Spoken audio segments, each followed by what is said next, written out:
Hello student, आज हम पढ़ेंगे सोलेनॉइड के बारे में। ठीक है, सोलेनॉइड को हिंदी में परिनालिका कहते हैं। आइए समझ लेते हैं सोलेनॉइड क्या होता है।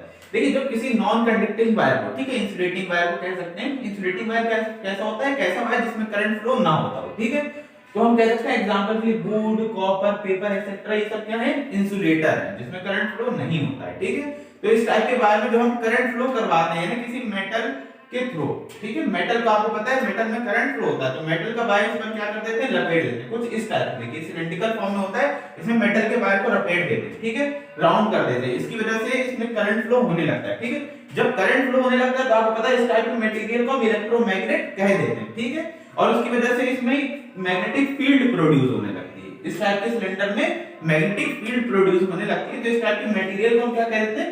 सोलेनॉइड कह देते हैं। ठीक है, इसको ही हम क्या कहते हैं? सोलेनॉइड कहते हैं। हिंदी भी समझ लेते हैं, इसे हिंदी में तो देखिए परिनालिका कहते हैं। क्या होता है इसका मतलब? परिनालिका एक दीर्घवृत्तीय कुंडली को कहते हैं। ठीक है, परिनालिका स्प्रिंग की भांति बनाए गए तार की संरचना होती है जिसमें हम धारा प्रवाहित करते हैं। देखिए वहां पर भी लिखा था करंट फ्लो करते हैं। करंट फ्लो करने की वजह से यहाँ पे मैग्नेटिक फील्ड यानी चुंबकीय क्षेत्र उत्पन्न हो जाता है। ठीक है, प्राय ये तार किसी अचुंबकीय पदार्थ के बेलनाकार आधार पर लिपटे रहते हैं। देखिए अचुंबकीय पदार्थ है, ठीक है, उस पे सिलिंड्रिकल फॉर्म में क्या लिपट दिया गया? एक वायर लिपट दिया गया जो कि मेटल है।